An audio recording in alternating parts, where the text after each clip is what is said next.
Hello everyone. आज की video में हम चर्चा करेंगे आने वाले exam generally UP RO ARO के लिए। देखिए, यूपी पीसीएस को कंडक्ट हुए लगभग 25 दिन हो चुका है और 20 दिन बाद और इसके बाद रिजल्ट पब्लिश हो जाएगा। उम्मीद ऐसी है, एग्जैक्ट रिजल्ट कब होगा ये आयोग जाने। और पिछले एक दो दिन में ये भी देखने को मिला है कि आयोग ये कोशिश कर रहा है कि यूपी आरओ का जो एग्ज़ाम है वो मल्टीपल डेज में ना करवा के एक ही दिन में सबका एग्ज़ाम कंडक्ट करवाया जाए, जिससे कि सभी कैंडिडेट्स को एक लेवल प्लेइंग फील्ड भी प्राप्त होगा। ये तो डिस्कस हुआ कि ऑफिशियली सरकार क्या कर रही है। यूपी पीसीएस का कैलेंडर अभी आना बाकी है और हम सब उसका इंतज़ार भी कर रहे हैं। उसमें और सारी भी वैकेंसीज हमें देखने को मिलेंगी।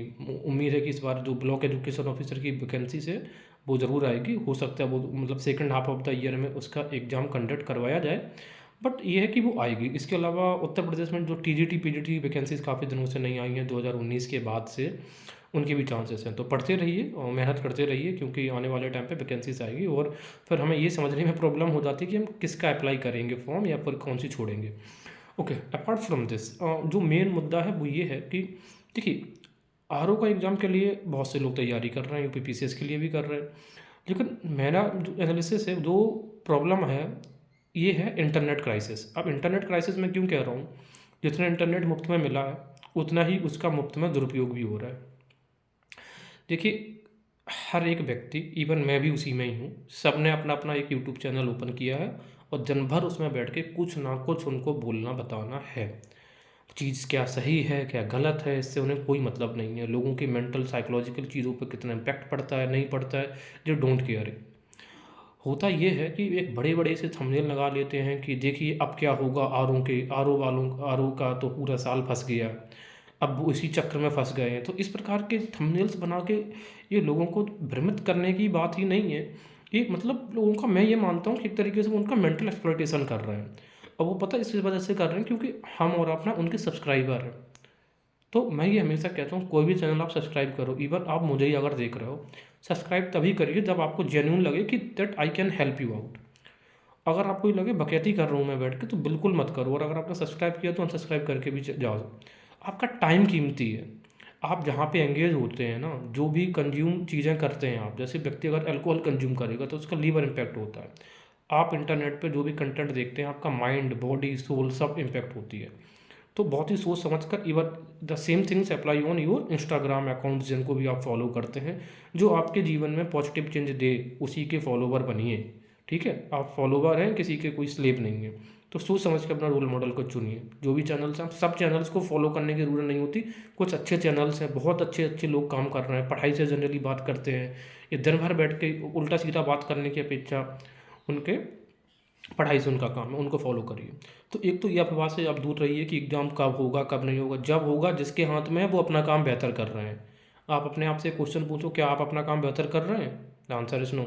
हम लोग तो बस यही बैठ के देख रहे हैं ना सारे दिन, कब होगा कब होगा। क्या ये बताओ, आप प्रिपेयर्ड हैं कब होगा, उसके लिए तैयार हैं कि हाँ पेपर अभी दे दो, दे दिया जाए? तो सीधी सी बात ये है कि अपना पढ़ाई पे ज़्यादा ध्यान लगाओ। कब होगा ये आयोग के हाथ में, आयोग डिसाइड करेगा, आपको पहले पता चल जाएगा कि हाँ एग्ज़ाम डेट कब है। दूसरी चीज़ ये है कि यूपी पीसीएस में इट इज़ नो डाउट कि पेपर अनकन्वेंशनल, थोड़ा सा अनकन्वेंशनल पेपर रहा। सॉल्व करना इजी नहीं था, फैक्ट्स की भरमार पहले भी होती थी और अब की बार फैक्ट्स ऐसा दे रही है कि टाइम टेकन हो रही थी चीज़ें। जैसे मैचिंग में उन्होंने क्या किया था कि पास का एक हाइट दे दी थी कि जो इंडिया में मेजर माउंटेन पासेस हैं उनको आप क्रम में लगाइए। इसके अलावा क्या था कि असर्शन एंड रीजनिंग के क्वेश्चंस भी काफ़ी रखे गए थे।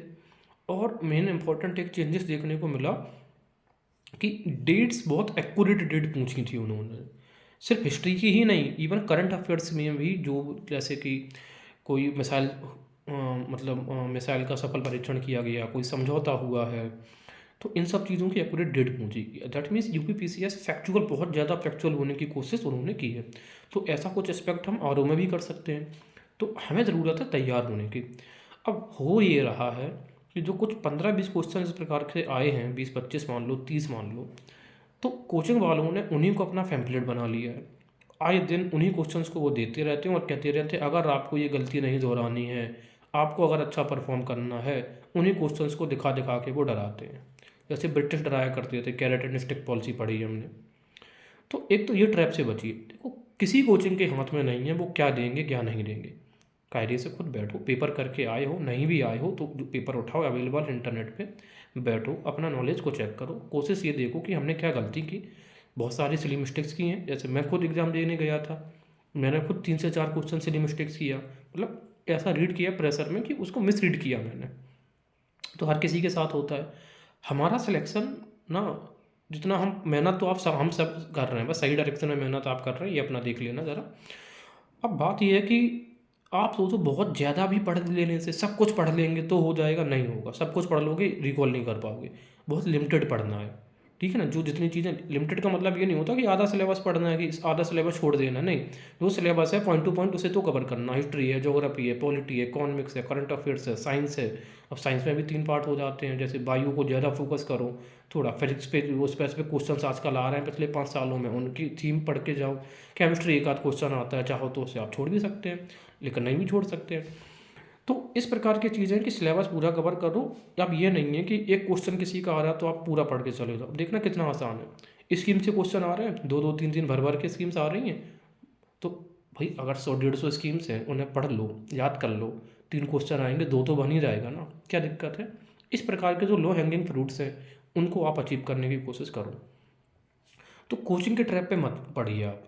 मैं ये कहता हूँ कि जितनी बड़ी पहले कोचिंग होती थी ना, तो उनकी क्या थी, उनकी फ़ीस थी बहुत ज़्यादा, 1.5 लाख 2 लाख 1 लाख, तो हर कोई व्यक्ति अफोर्ड नहीं कर पाता था, तो हर कोई एडमिशन नहीं लेता था।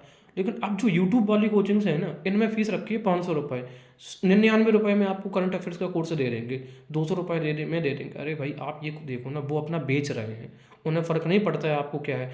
अब बात बस इतनी है, हमारे इंडियंस के दिमाग में, मैं इंडियंस की बात कर रहा हूँ और बहुत मतलब अवेयर होके कह रहा हूँ, हमें ना क्वालिटी की परख पहले थी, अब नहीं है।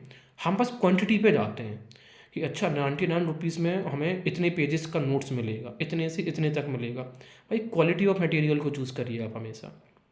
और सबसे ज़्यादा डर तो हाँ, अपनी बात पे ये आता हूँ कि जो छोटी छोटी कोचिंग्स यूट्यूब पे 99 रुपये 100 रुपये में देने लगी ना, तो होता ये कि 100 रुपये 500 रुपये 1000-2000 रुपये सबके पॉकेट में अफोर्डेबल ये एक्सेस होता है, तो हर कोई इनको खरीद लेता है, फिर होता है टाइम वेस्ट। तो सोच समझ के खरीदो, ये नहीं कि बस मुंह उठाया कहीं पे भी चले गए, कोई भी बैच आपने ज्वाइन कर लिया। देखो, मैं ये कहता हूँ रिव्यूज़ मत देखो, रिव्यूज़ नहीं देखे जाते हैं। उनके हर किसी के वीडियोस यूट्यूब पर पड़े हैं, उनका मेथड देखो पढ़ाने का, और हर किसी का अपना अपना मेथड है। मैं ये कह रहा हूँ जैसे जितना क्लास एंगेजिंग होती है उतना ईजिली दिमाग में जाता है। अब सिर्फ आके फैक्ट ही फैक्ट भर दिए जाएँ तो क्लास एंगेजिंग नहीं होती, वो उतना देर में समझ में आएगा। तो कोचिंग्स के जाल में नहीं फंसो, सोच समझ के पढ़ाई करो, खुद से एनालिसिस करके पढ़ो। और कोचिंग का सबसे बड़ा ट्रैप पता क्या है, ये है करंट अफेयर्स का डर। करंट अफेयर्स का भूत बना दिया है उन्होंने। करंट अफेयर्स में जितने भी भूत और ये पिशाच की यूनी होती है ना, इन सबको उन्होंने करंट अफेयर्स में लाके एंटर करवा दिया। उसी का डर दिखाते हैं करंट अफेयर्स। अब अच्छा, एक सबसे बड़ी बात मुझे पता आयरनी क्या लगती है सॉरी, आयरनी मुझे ये लगती है कि ये देखो, ये साल भर करंट अफेयर्स कोई अपना इनिशिएटिव फ्री में नहीं चलाते साल भर वाले। बात समझ में आ रहा, साल भर ये सब पेड देंगे, जैसे ही 1 महीना बचेगा, फिर 20 डेज बचेगा, फिर इनका देखो मैराथन, मेरी ये मैराथन। अरे भाई, अगर वो आपके इतने शुभचिंतक हैं, जेन्युइनली वो चाहते हैं कि that they would help the students और कैंडिडेट्स, तो वो स्टार्टिंग से अपना फ्री इनिशिएटिव चला रहे हैं ना हर एक चीज़ का। वो कमर्शलाइज है। ये बताओ किसी व्यक्ति ने अपना यूट्यूब ओपन क्यों किया है, तुम्हारा सिलेक्शन हो जाए इसके लिए? बिल्कुल नहीं किया है। मेरा चैनल का ग्रोथ हो, मुझे पैसा आएगा, इसके लिए किया है। मैंने भी इसी के लिए किया है। वो तो सही बात है ना, उसमें झूठ किया है, कौन नहीं जानता। तो फिर ब्लाइंडली किसी पे यकीन मत करो। हाँ, अब उसी पर्पस में अगर थोड़ा बहुत किसी की मदद हो जाए तो एक अलग कहानी है, वो हर कोई करता है, लेकिन वो भी सही पर्सन को चूज़ करिए। तो अंत की जो मैराथन्स होती हैं, इन सब के जाल से बाहर निकलो। डेली करंट अफेयर्स 1 घंटे बैठ के कायदे से 1 घंटा पढ़ो, अपने आप आपका करंट अफेयर्स में 70 to 80 क्वेश्चन सही कर लोगे। 100 में से 100 तुम 10 मैगजीन्स पढ़ के चले जाओ, 500 यूट्यूब चैनल को फॉलो करके चले जाओ, नहीं हो पाएगा। ठीक है, जितना लिमिटेड पढ़ोगे, मल्टीपल रिवीजन होगा तो रिकॉल अच्छा रहेगा, तो जो भी क्वेश्चन आएगा आप कर लोगे, छूटेगा नहीं आपसे। 100 में से 100 किसी को नहीं आता। 25 आ रहा है, 25 में 19-20 बन गए, बहुत अच्छी बात है। 20 आ रहा, 20 में 14-15 बन जाए, बहुत अच्छी बात है। सो आप दिमाग में ये चीज़ रखिए। अब हम डिस्कस करते हैं अपना वीडियो का मूल पार्ट है। ये तो हमने डिस्कस कर लिया, तो आसपास चीज़ें चल रही थी। देखो, जो इस बार के एग्ज़ाम आया है यूपी पीसीएस में, बहुत बड़ी नई चीज़ नहीं आ गई है। आप ये कहोगे कि हाँ, कि चेयर पे बैठ के बोलना अच्छी बात है, ईज़ी है। हाँ, बिल्कुल बात सही है, ईज़ी बात। अगर हम नहीं हो पाए हैं, मेरा मान लो कि इन केस मेरा भी ना हो, उम्मीद है कि हो जाएगा, बट इन केस मान लो मेरा ना भी हो, तो मुझे बताओ गलती किसकी है, फॉल्ट किसका है? आयोग का? बदलते पैटर्न का? किसका? अपना है ना। क्यों? क्योंकि हम उतने एलिजिबल नहीं हैं। और देखो पेपर डायनेमिक बनेगा, जिस तरीके से चैलेंजेस हमारी सोसाइटी फेस कर रही है, पूरी दुनिया इवॉल्व हो रही है, हम वृद्धि कर रहे हैं, हम एक तरफ तो विकसित भारत की बात कर रहे हैं। तो जितना इवॉल्विंग सिचुएशंस होगी, जितना टेक्नोलॉजी का इंटरफेरेंस होगा लाइफ में, पॉपुलेशन बढ़ेगी, एनवायरनमेंट के क्राइसिस आएंगे, इतने सारे मुद्दे को कवर करने के लिए उन्हें सिविल सर्वेंट्स भी तो डायनेमिक ही चाहिए होंगे कि नहीं, किसी भी परिस्थिति से निपटने के लिए। तो उन्हें जो व्यक्ति चाहिए वो उस हिसाब से पेपर दे रहे हैं। अब आप ये कहोगे फैक्ट पूछ के क्या हो जाता है? अरे भाई, फैक्ट पूछ के ही बहुत कुछ होता है। मुझे एक नॉर्मल, एक जनरली लोग क्रिटिसाइज़ करते हैं फैक्ट्स को कि फैक्ट्स नहीं पूछने चाहिए। मैं कहता हूँ क्यों नहीं पूछने चाहिए भाई, क्या दिक्कत है फैक्ट्स में? हाँ, बहुत ज़्यादा भरमार हो जाती है, वो तो आयोग डिसाइड करेगा क्या पूछना चाहिए। आप कहीं के एसडीएम हो, कोई ज्ञापन लेकर आपके पास आया, आज आपने ज्ञापन दिया, आपने कहा ठीक है मैं इसे पर्सनली अपने लेवल पे देखूंगा, 2 दिन के बाद आप भूल जाते हैं। अरे भाई, याद करने की प्रवृत्ति होती। फैक्ट्स का मतलब है रिकॉल करना, फैक्ट्स का मतलब है आप कितने बेहतर फैक्ट्स इस वजह से पूछे जाते हैं कि आपका फोकस लेवल क्या था जब आप इस तो टॉपिक को पढ़ रहे थे। अगर आप देखो फैक्ट्स यही होते हैं कि जो भी फैक्ट्स यूपी पीसीएस पूछता, 80% फैक्ट्स हम सब ने देखे हैं, पढ़े हैं, बट उतना गौर करके नहीं पढ़ते हैं। ये ह्यूमन नेचर भी है कि जो एग्जाम में आता है उसी हिसाब से पढ़ते हैं। तो प्रिपेयर रहिए हर चीज़ के लिए। बात करते हैं दूसरा अब असर्शन वाले क्वेश्चंस की। तो असर्शन वाले क्वेश्चंस क्या पहली बार पूछे गए हैं? The answer is no. अंतर इतना है कि उनका जो नंबर्स है वो बढ़ा दिया गया है और अच्छे खासे क्वेश्चंस हैं। जो पहले यूपीएससी का लेवल हुआ करता था, ज्योग्राफी में जैसे क्वेश्चंस आ रहे हैं, तो मैं आपको टॉपिक वाइज यानी कि सब्जेक्ट वाइज एक एक चीज़ बता के चलता हूँ। सबसे पहले उठाओ आप हिस्ट्री। हिस्ट्री लाइक मैंने हिस्ट्री के काफ़ी एग्ज़ाम्स निकाले हैं, यूपी पीजीटी है, केवीएस पीजीटी है, मतलब जो अच्छे खासे एग्ज़ाम हो सकते हैं वो सब मैंने हिस्ट्री में क्लियर किए हुए हैं।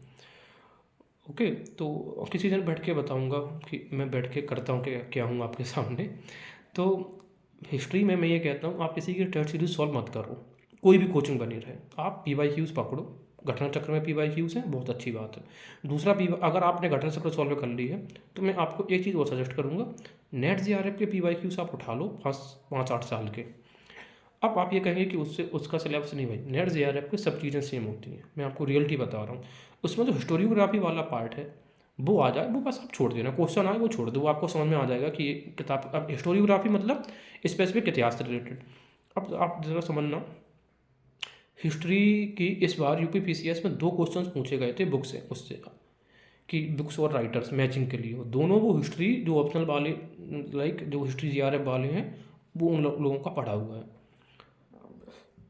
अब आप ये कहोगे कि वो 2 क्वेश्चंस आ गए इस वजह से मैं ये कहने लग गया। नहीं भाई, मैं पहले भी यही मानता था, मैं खुद यूपीपीएससी के लिए प्रेपर कर रहा हूँ, मैं खुद जीआरएफ के ही पेपर सॉल्व करके जाता हूँ। मैं यूपीपीसीएस और यूपीएससी एग्जाम हूँ, मैं उन सब में जीआरएफ के पेपर जरूर सॉल्व करके जाता हूँ। 2 क्वेश्चंस मुझे मिल गए थे आराम से वहाँ से, जो अन्य लोगों को दिक्कत हुई होगी। तो हिस्ट्री बेनिफिटेड है। जो लोग टेस्ट सीरीज़ बनाते हैं, मैं उनकी एबिलिटी पर क्वेश्चन खड़ा नहीं कर रहा हूँ, बस मैं ये कह रहा हूँ वो उतनी एफिशिएंट नहीं होती जितना कोई आयोग या कमीशन उस लेवल पे सोच पाता है, राइट। तो उन चीज़ों को डील करो हिस्ट्री का। अच्छा, दूसरा हिस्ट्री में क्या करो, क्रोनोलॉजी बेस्ड चीज़ें पढ़ो। डायनेस्टीज़ के जो इंपॉर्टेंट किंग्स हैं वो हमें सबको पता है। अब अगर मैं आपको गुप्ता के किंग्स के बारे में पूछ लूँ तो गुप्ता के किंग्स तो सबको पता होंगे। कौन से? चंद्रगुप्त, समुद्रगुप्त, इसके अलावा आप कहेंगे श्रीगुप्त, स्कंदगुप्त, कुमारगुप्त। लेकिन लेटर गुप्तास में से तुम्हें कितने नाम याद हैं बताओ, कितने नाम आपको पता है? 2 नाम भी याद नहीं है ना। तो आयोग जो छुपी चीज़ें हैं, आयोग भी छुपा रुस्तम टाइप का, जो छुपी हुई चीज़ें हैं जिन पर लोग ज़्यादा फोकस नहीं करते हैं, उनको वो एक्सप्लोइट करके एग्जाम में लाता है। राजपूत एज हम सब लोग छोड़ देते हैं। आप 2 या 3 साल के पेपर ऑब्जर्व करो, हर एक पेपर में एक क्वेश्चन वो क्रोनोलॉजी पूछता है डायनेस्टीज़ का, उसका नियम बना है, यूपीपीसीआई का एक नियम है, वो 1-2 क्वेश्चन डायनेस्टीज़ के ज़रूर पूछेगा। अब डायनेस्टीज़ कितनी है? बहुत ज़्यादा है। उनकी एक लिस्टिंग कर लो, लिस्टिंग ना हो मैं करवा दूंगा, लिस्टिंग मैंने करके रखी है, वीडियो बनाना बाकी है उसका, बहुत चीज़ें हेक्टिक हैं तो नहीं हो पाती एक साथ चीज़ें, मैं आपको प्रोवाइड करवा दूंगा, पीडीएफ भी प्रोवाइड करवा दूंगा, याद कैसे करना है वो भी बता दूंगा। वो याद कर लो, एक क्वेश्चन पक्का है, आरओ में देख लो मुगल्स और लेटर मुगल्स के 2 क्वेश्चन क्रोनोलॉजी के लाए थे। यूपी इसमें देख लो सेन डायनेस्टी का एक क्वेश्चन आया था क्रोनोलॉजी लगाने के लिए। राजपूत डायनेस्टी सब मत पढ़ो, राजपूत डायनेस्टी के टाइम पे जो छोटी छोटी प्रिंसिपैलिटीज़ थी उनके जितने भी थे वो सब पढ़ डालो बस।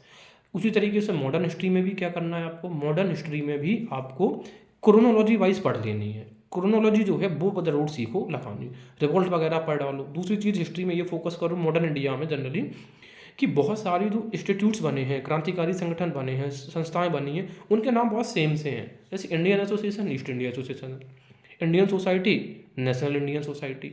तो इस प्रकार के जो संगठन हैं, आपके जो सोर्स है, उम्मीद है उसमें होंगी ये चीज़ें। अगर नहीं है तो आप मुझे कमेंट करोगे तो आई विल प्रोवाइड यू। मैंने मॉडर्न हिस्ट्री का पूरा प्लेलिस्ट बना के डाला हुआ है, वो जाके अगर आपको हेल्प मिले तो देख लो, एक आध वीडियो थोड़ा देख लो 10-5 मिनट करके। अगर आपको लगे कि हाँ आपको कुछ हेल्प मिलेगी तो देखो, वरना अपना जो सोर्सेस है उसको फॉलो कर लो। तो जो सेम से नाम मिल जाएं, जैसे मैं आपको एक एग्जांपल दे रहा हूँ क्या कि एक है आर बांधव समाज और एक है ये अश्विनी उपाध्याय ने एक उसी तरीके से आर बांधव समिति स्टार्ट किया था, ठीक है। तो आर बांधव समाज और आर बांधव समिति, अब ये दोनों नाम सेम है या नहीं है। आर बांधव समाज की स्थापना करी थी बाल गंगाधर तिलक ने, और अश्विनी उपाध्याय ने की थी आर्य बांधव समिति की। तो 2 क्वेश्चन बिल्कुल सेम सेम नेम है, इन पे फोकस करके पढ़ो। उसी तरीके से दक्कन सभा और दक्कन कॉलेज, इसका मूल अंतर क्या था, ये चीज़ें पढ़िए। जैसे आर्क बोल्ड वाला क्वेश्चन है तो आप देखना आर्या हिस्ट्री में आर्क बोल्ड का एग्जैक्ट तो सब इन्फॉर्मेशन नहीं है, लेकिन इतनी इन्फॉर्मेशन है कि आप 50-50 तक पहुँच जाएंगे। आर्क बोल्ड तो जो क्वेश्चन आया था ना, तो मतलब मॉडर्न इंडिया में ये चीज़ें थोड़ा आप देख के करिए। हालांकि आप कहेंगे तो मैं सब सब्जेक्ट का एक अलग से वीडियो, एक आधे घंटे का एक वीडियो बनेगा, अच्छे से चीज़ों की जानकारी दे सकता हूँ। अगर आप चाहेंगे तो I would make it. Geography पे आ जाओ, जो पढ़ रहे थे वो सब पढ़ते रहो, कुछ भी नहीं बदलना है, ठीक है। घटना चक्र पढ़ रहे थे, ठीक है, शॉर्ट नोट्स बना डालो सबके अपने, लिस्टिंग कर डालो हर चीज़ का। एक काम ये कर दो, फिजिकल ज्योग्राफी जो छोड़ के जा रहे थे उसको पढ़ने लग जाओ। फिजिकल ज्योग्राफी छोड़ो, कोई टेस्ट सीरीज न दो, यूपीएससी का PYQ पेपर उठा लो, उसमें फिजिकल ज्योग्राफी के भर भर क्वेश्चंस आते हैं, वो सॉल्व कर लो। अगर तुम्हें लगता है ऐसे 500 क्वेश्चन सॉल्व कर लोगे यूपीएससी के, काम हो जाएगा। सबसे ज़्यादा क्वेश्चंस आते हैं क्लाइमेटोलॉजी के, और दूसरे नंबर पे हाइड्रोलॉजी आता है, यानी कि समुद्र विज्ञान, और दूसरा जो आएगा जियोमॉर्फोलॉजी आएगा। ये जो भूकंप की किरणें वगैरह हैं, PBIPS, SPIPS, ये सब देख लो एक बार। इसके बाद भी अगर तुम्हें लगे कि कमी पड़ रही है तो फिर CUET के लिए बहुत सारी वेबसाइट्स पे हर एक टॉपिक वाइज NCERT के MCQs अवेलेबल हैं। तो क्लास 11th का चैप्टर का नाम डाल डाल के हर एक इंटरनेट पे सर्च करो, 20-25 MCQs एक टॉपिक के मिल जाएंगे, उनको सॉल्व कर डालो आप। इतना कर लिया, उम्मीद है अगर आप प्रेशर में आके बुद्धि खराब ना करी तो क्वेश्चंस आपके मैनेज हो जाएंगे। 500-600 क्वेश्चन होंगे, ज़रा ज़रा कर ले जाओ, तो बस 2-3 क्वेश्चन अपने बना लेना। मेन चीज़ फोकस बता दिया, क्लाइमेटोलॉजी पे कर लो, हाइड्रोलॉजी पे और जियोमॉर्फोलॉजी पे, बहुत ईजी टॉपिक्स हैं। और अगर देखो, एक बार मैं ये सजेस्ट तो करूँगा कि कायदे से पढ़ लो। फिर शॉर्ट रिवीजन अगर आपको करना है या क्विक चीज़ें पढ़नी है तो मैंने ज्योग्राफी की प्लेलिस्ट पे जाके आप एक बार देख लो कि मैंने ऐसे बनाया हुआ है वीडियोस, मतलब बहुत क्विक टाइप का बनाया है, क्योंकि मैंने 4-5 बार चीज़ें पढ़ी तो मैंने अपने रिवीजन पर्पज़ से बना दिया था। उतना मतलब एलाबोरेट डिस्कशन से एक एक कॉन्सेप्ट तो नहीं किया है। तो अब ये भी मत बोलना कि मैं अपना प्रचार प्रसार कर रहा हूँ, वो बैठा ही इसलिए हूँ, ठीक है। जो का पार्ट ओके। तो अब हम आते हैं पॉलिटी। पॉलिटी पे जो लोग कहते हैं लक्ष्मीकांत इतनी बड़ी भारी भरकम किताब है, पढ़ने की ज़रूरत नहीं है। लक्ष्मीकांत भारी भरकम है, बट उसका यूज़फुलनेस देखो। भारी भरकम है क्यों? क्योंकि इसके फॉन्ट्स बड़े हैं। भारी भरकम है क्योंकि उसका प्री एंड मीन्स दोनों को उसने वहाँ पे रखा है।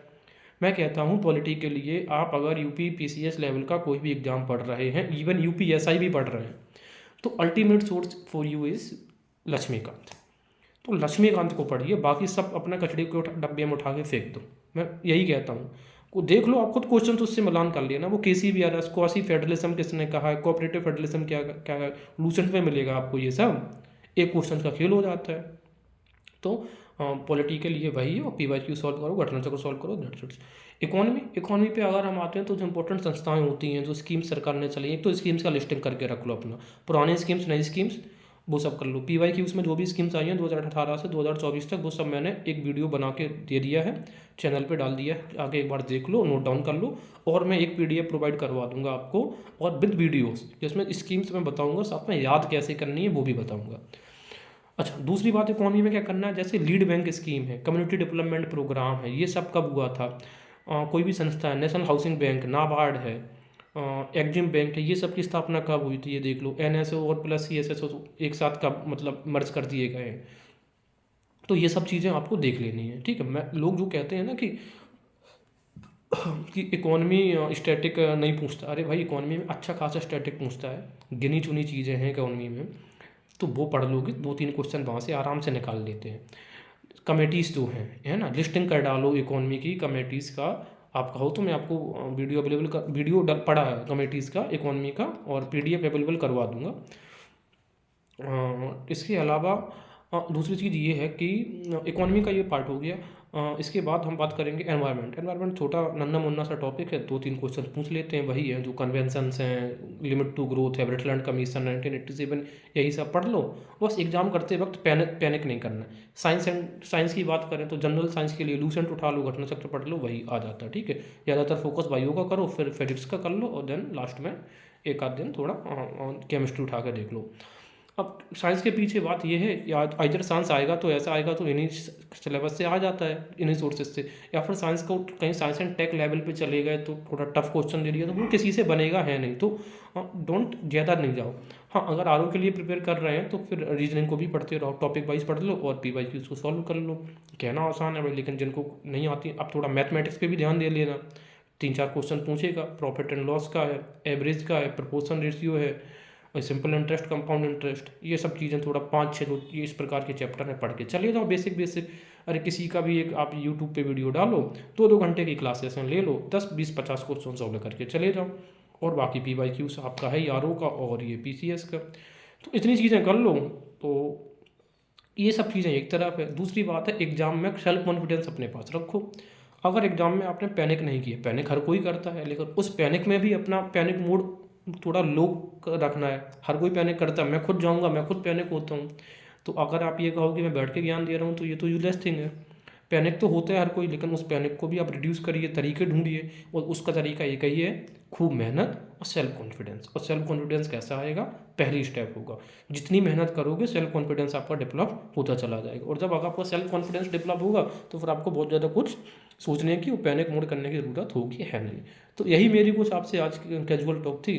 आमतौर पर मैं ऐसे सेशंस बहुत कम करता हूँ, लेकिन अगर आपको कभी भी ऐसी ज़रूरत पड़ जाया करे जिससे कि आपको मेरी ये जो बकवास है सुनने का मन हुआ करे, तो आप मुझे बोल दिया करो। और जब जेन्यून मेरे पास क्वेरीज और क्वेश्चंस आ जाएंगे तो एक वीडियो बना के, आज का वीडियो थोड़ा लंबा हो गया, स्ट्रेटजी भी डिस्कस करनी थी इस वजह से, तो वो शॉर्ट वीडियो 5-7 मिनट की वीडियो बना के डाल दूंगा। व्यूज़ आ जाए मेरे लिए तो अच्छी बात है, नहीं भी आएगा तो भी अच्छी बात है। तो जो लोग भी इस यात्रा में चैनल को सब्सक्राइब किए हैं, उम्मीद करते हैं कि आपके जीवन में आपको आपके लाइक एग्ज़ाम जर्नी में भी, और जब आप मेंटल फ्रस्ट्रेट होगे वहाँ पे भी आपके साथ रहते रहेंगे, और कोशिश करते रहेंगे कि जितना भी सकारात्मक परिवर्तन आपके जीवन में लाया जा सके उतना बेहतर है। और यही कोशिश आप भी करते रहिए, जितना सकारात्मक परिवर्तन मेरे जीवन में आप ला सकते हैं वो भी करने की कोशिश करिए। उसके लिए कुछ ज़्यादा कुछ करना होता है नहीं है, कमेंट में यहाँ आप अपनी बात कहिए करिए कि अब जैसे लाइक पढ़ाने में मैं कुछ इंप्रूवमेंट तो कर सकता हूँ, मुझे पता है कि मेरा वो क्वालिटी नहीं है, लाइक मुझे बोर्ड पे खड़े होकर पढ़ाना बहुत एंगेजिंग लगता है। तो अब बात ये है कि इतने सोर्सेस अपने पास है नहीं है, और इतना समय भी नहीं मिलता है कि मान लो ग्रीन स्क्रीन पे भी रिकॉर्ड कर लो, पीछे ग्रीन स्क्रीन दिख रही है, लगा तो लिया है शौक पे, लेकिन वीडियो करने का वो तामझाम करने की हिम्मत नहीं हो रही है, क्योंकि इट टेक्स टाइम, पर एडिटिंग वगैरह इतना सब कौन करे। तो मैं तो बस डायरेक्ट स्क्रीन रिकॉर्ड करके दे देता हूँ, उतना इफेक्टिव तरीका नहीं भी है, बट अभी तो यही सोर्सेस है। उम्मीद करते हैं जब 1 साल 2 साल में अगर ऐसी चीज़ें हो पाती हैं तो फिर आपकी सेवा में ज़रूर हाजिर होंगे डिजिटल बोर्ड के सामने।